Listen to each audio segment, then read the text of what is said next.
Welcome to There's a Method to the Madness. My name is Rob Maxwell. I'm an exercise physiologist and personal trainer. I'm the owner of Maxwell's Fitness Programs, and I've been in business since 1994. Today, I'm going to talk about how metrics matter. Before I get into that, let me thank our very first sponsors, Jonathan and Lynn Gilden of the Gilden Group at Realty Pros.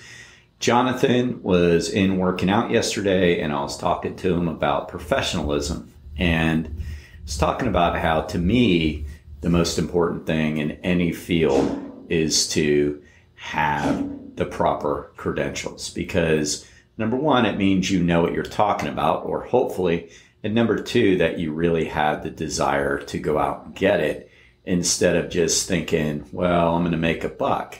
And I discussed with him how his field and my field are pretty similar in that regard, that a lot of people think that they can make a buck doing something. And if you're relatively fit, then you can think you can be a personal trainer, make a little bit of money, but that doesn't mean your heart's really in it. And you probably didn't go out of your way to invest in yourself and your education and your training to be ready. And I know that's also true for real estate agents. And we saw a lot of that over COVID. A lot of people decided that, they're just going to get into the game. And I got burned by a couple. So they're absolute professionals. Jonathan actually has a degree in real estate, and Lynn has her MBA from Florida State. And they were ready to go from the get-go. So give them a shout at thegildengroup.com. Now, metrics matter. A lot of times there's this big debate over quality and quantity. And to me, it's not really a debate at all. We need both. We need the focus and the contraction and the squeezing of the muscles that you really can't measure. We need the paying attention to the foot strikes.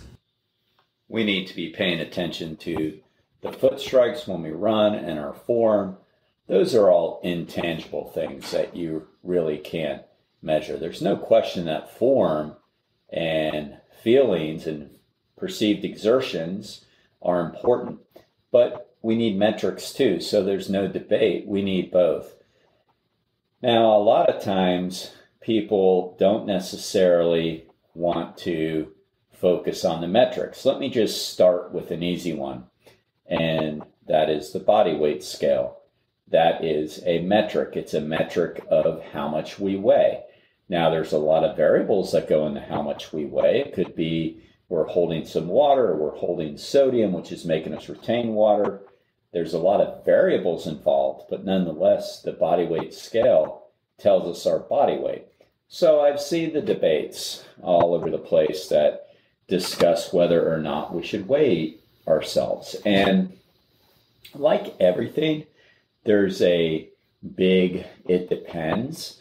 But I don't like when I hear people say that they're not going to measure because it stresses them out and things like that. Now, I do agree with that if somebody has been predisposed in the past to some form of an eating disorder, and then I absolutely agree with that. Or even if they tend in that direction, or if they start to get unhealthy because they do it. But in the other cases, here are the facts, here are the statistics. People that weigh themselves keep their body weight more in check. I mean, we just know this. It's been studied over and over and over. One of the things I told people early on, and I continue to, is, well, before we change anything, meaning give you a diet, which I absolutely hate to do because it normally doesn't work, but before we do that, I just want you to start paying attention. Weigh yourself and log your food, because then people are seeing what's going on. And if you're like most people, and let's face it, we all are like most people. We're all a lot more alike than we think we are. We always think we're very different, we're special, we're lesser than, we're greater than, that's all feeling different and special. Reality is we're all very much a lot alike. So studies show that if you weigh yourself every day, you're going to have an easier chance losing weight if you need to, and an easier chance maintaining your weight. So that is like one metric I want to use an example of. So, a lot of times people will say, well, I don't really feel like weighing, and I heard that maybe it's not that good for me. And they're not in that camp of ever struggling with eating disorder or similar symptoms. They just don't want to do it because they know the outcome isn't going to be favorable. So they just quit doing it. And that is a problem, right? Because if we're just avoiding it because we know we don't like what we're going to see, well, that's not good. So metrics absolutely matter. Look, I get it. We're all human. We might have like a really, bad night. Maybe it was Thanksgiving and you overate, or Christmas, or whatever holidays you celebrate. And you're like, you know what? I'm not weighing this morning. Okay. I mean, from time to time, sure. But when we see people start to really get away from different metrics, and I'm simply using weight as an example, we tend not to trend in the direction that we want to go. Because if we can measure it, we can change it. So we really do need to focus on some metrics. Now, one of the principles in physical fitness is progressive overload. Like, we know that. Like, that's another thing that's been tried and proven, that if we strive to better ourselves, we are probably trending in the direction of bettering ourselves. And if we don't, if we're just kind of going at things chaotically, well, we may see some results, but the best way is to have a measurement of what we're doing and then strive to get better. Let me give you a couple good examples. So I have two different Concept 2 cardio pieces at the gym. I have an ergometer, which is a rower, and I have the bike. And technically a bike is an ergometer too. But so I have the Concept 2 bike and I have the Concept 2 rower. Both of them are set up on variable resistance, which is why I like the Concept 2 brand. And what variable resistance means is the harder you stroke or row, or the harder you pedal, the faster you pedal, I should say, the more resistance it gives you. So it's variable. It picks up your level of speed and it increases the resistance as you go. Now, you can change the damper settings for sure, but it's still based on the same premise. So they're really good to do intervals on, and they give you solid metrics at the end. In the case of the bike, it's going to give you average watts. Well, a watt is an extremely measurable variable on a bike. It just is what it is, regardless of the conditions. So a watt is a watt. You're turning so much power or you're not. And on the rower, it's the meters that you traveled, as long as, again, you didn't manipulate the damper settings higher or lower. But if you go more meters, say in 10 minutes, then you're going harder. It's a measurement that you can really measure. And again, there's no variables. I mean, it's not like you have to deal with wind in your face or the current or anything like that, because this is a stationary rower. It's not going anywhere. So this morning I did both. I have a different routine I do, but this morning I did both. And usually when I do these two devices, I do them together. And then other days I do different versions of cardio. But, I'm like you. I mean, we always think we're different. I'm like you. I'm like, oh, God, this is going to be work. I'm going to do 20 minutes on the bike. And, it's a hard day. I'm not saying, and I'll explain this at the end, but I'm not saying we go for it every time we work out. No, I'm not saying that. I'm saying that metrics matter. And I'm thinking, well, gosh, it's going to be hard. I'm going to have to go hard here. I'm going to have to push hard. And so I was dreading it. I was putting it off. I drank another cup of coffee. And luckily for me, the universe said, get up and go, because I realized I didn't get all the vinegar out of the coffee pot as I made one this morning. And so my coffee tasted pretty acidic. So that got me up and moving. So I got on the old bike and I pushed. And once I got going, I said, all right, let's try to have better average watts than the last time you did a hard day. So again, you want to keep everything consistent. If it's a hard day, then you want to try to get better. It doesn't mean you'll get better every time. It means that you strive to get better and trend in the right direction. So I pushed. Then I got off there and, I had every reason in the world why I wasn't going to do the rower after that, because I pushed pretty hard on the bike. I said, I'm not going to do the rower. I did it yesterday, or I did it the day before. I'm going to go on vacation. I'm going to wait. Everything you guys do. And instead I said, all right, hold on, just, get on there and go easier. And I'm like, you can't do that. It's a harder day. It's an intensity day. So instead I got on a recumbent bike and I did 5 easy minutes to bring my heart rate down from the other bike. And then after that I said, all right, let's go.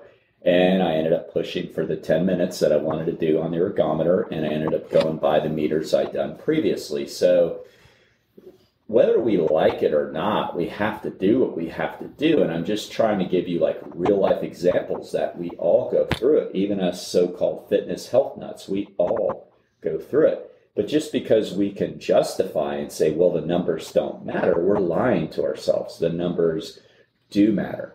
And absolutely we'll come to a point where we're not going to improve on certain things, and that's okay. You set new goals, you do different things or whatever, but you wait till you get there before you do it. And again, I'm not saying every workout is balls to the wall. I'm saying that when you do set up to go hard, overload days are the days you're trying to improve your fitness. Then there are days you're trying to recover. And then there are days you're trying to maintain your fitness. And all of those days are important. Every one of them needs to be in your schedule. You can't go hard every day. But when we are trying to improve our fitness, and I usually tell people, 2 to 3 days a week are those days that you need to overload and have metrics of getting harder, then we need to try to hit the numbers. And it's really the same thing with strength training.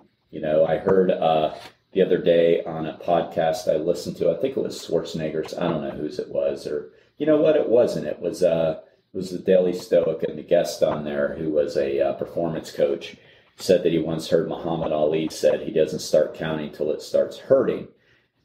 There's a lot of truth to that. Now we say, oh, no pain, no gain, and then or people discount that. Well, it's still kind of true. We know that there's a difference between burning and fatigue and real pain. I'm not saying we ever should work through joint pain, but it really isn't working until it starts burning. So if you're doing a set of arm curls, for example, and you're using 10 pounds and you're at number 10 and you haven't felt anything, burn in the muscle, fatigue in the muscle, no lactic acid, you really have not done anything yet. I mean, you might have maintained, but you haven't gone beyond.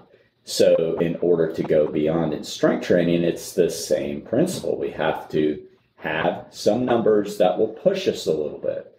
So again, getting back to the quality quantity thing, of course, we don't let form go on any of this at all. But we do have to balance those two. Those two are a formed union with each other, quality and quantity. But if you're doing, say, 15 reps at let's just say 100 pounds on the leg extension, in order to improve those numbers, considering, or I should say, if it's the same leg extension, in other words, it just can't be one leg extension, all the metrics have to be consistent. But if it's the same leg extension you always use and you're doing 15 at 100, well, in order to really get better, it's going to have to be 15 at 110 or say 17 at 100. So I'm just giving examples of overload. But metrics do matter. Just going through the motions of going by how we feel is not going to move the needle. It's not going to really trend you in the right direction, whether it be cardio or strength training. So again, form comes first. But we do have to think about, how do we pay attention to the metrics? What metrics am I trying to measure? So whatever you're doing, no, it doesn't mean every time you run. I know a lot of runners and I run. It doesn't mean that, oh, every time I run, I'm going to try for a PR. No, it doesn't mean that. But it does mean that if you're on a running schedule and you're a recreational or competitive runner and you're on a running schedule, then we know that they have certain interval days they'll do, maybe like a Tuesday, Thursday, something like that.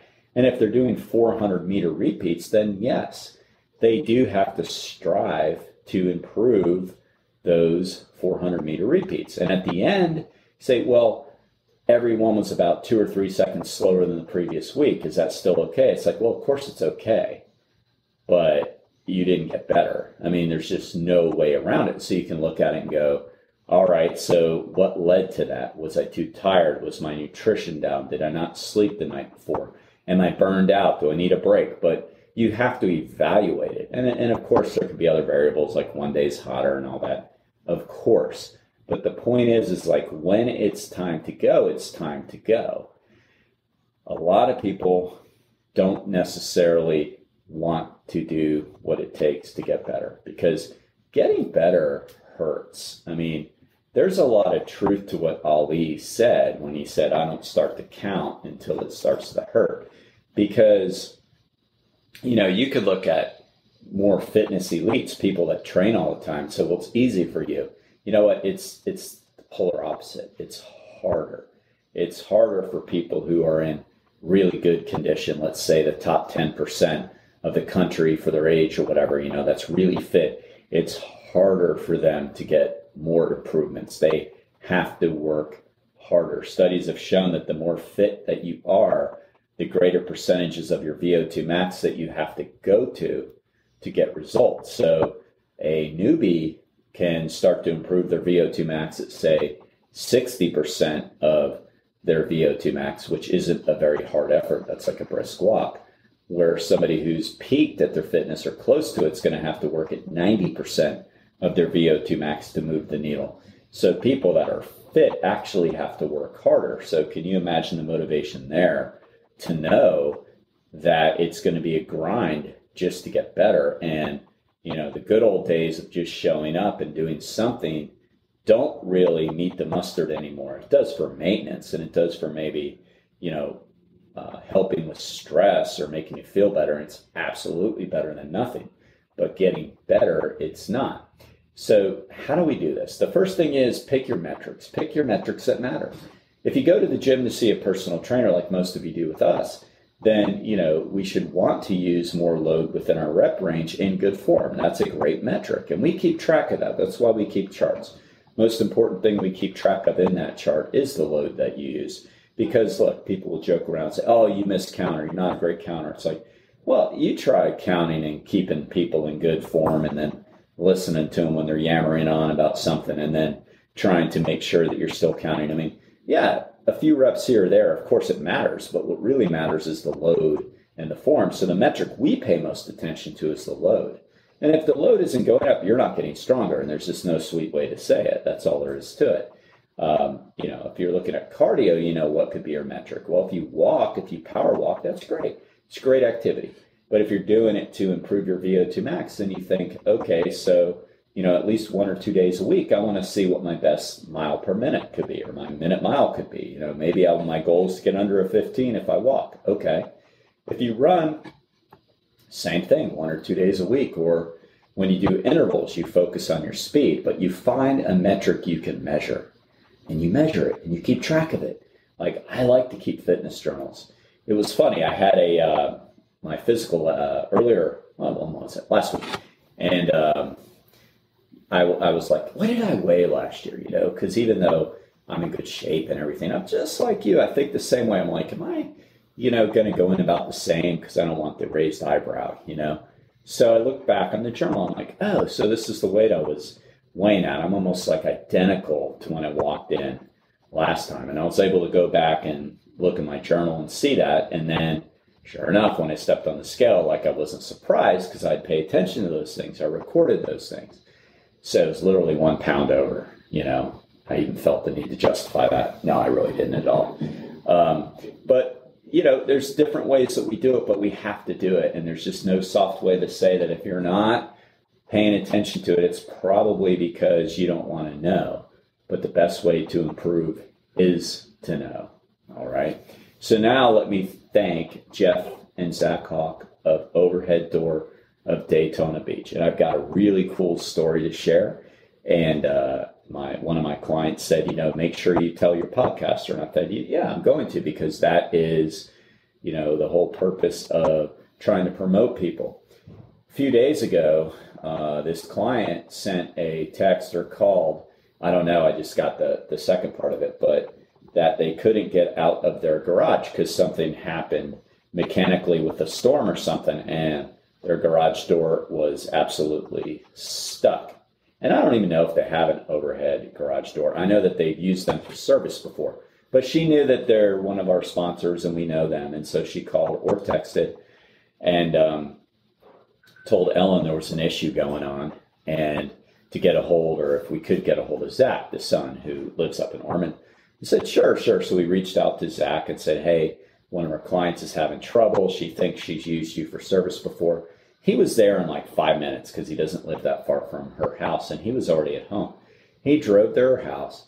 He fixed the problem. He got them out, and she was so relieved. I mean, that's what you get when you have hometown customer service. That's what you get. You get people that care reputation-wise. They know us. We know them. We know the clients. It's like tight circle. So it's like we want to do our best because our reputation depends on it. And that's what they gave her. And she was so thrilled. So consider that whenever you want an overhead garage door of any kind, because not only are they the best, but you get the best customer service. So they can be reached at overheaddoordaytona.com or hit me up and I'll get you their number.